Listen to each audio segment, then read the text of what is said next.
لا، شركة يارا للعباية الخليجية ناوية كل يوم تبهرنا بالموديلات الحصرية الموجودة يما.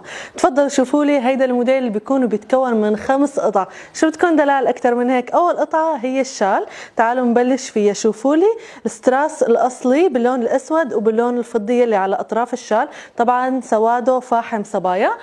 والشال خلينا نشيله على جنب لأورجيكم الباقي. شوفوا لي الجنطة مالتها قديش حلوة صبايا، جنطة بحجم وسطي بها نفس النقشة يلي موجودة على العباية. شوفوا لي جمال العباية اللي بتاخد العقل. طبعا مو بس العباية، كمان معها هيدا الستريتش بيكون هم بسواد فاحم وبيه ستراس باللون الأسود والفضي. شوفوا لي التفصال، شوفوا لي الردن، كل التفاصيل بتاخد العقل فيها لهيدي العباية. طبعا تطريز كتير حلو، السواد فاحم، كتافيات بيركزوا لك كتفك بطريقه كتير حلوه، تفصال بياخد العقل، وهم بيها ستراس باللون الفضي والاسود على الظهر مثل ما شايفين.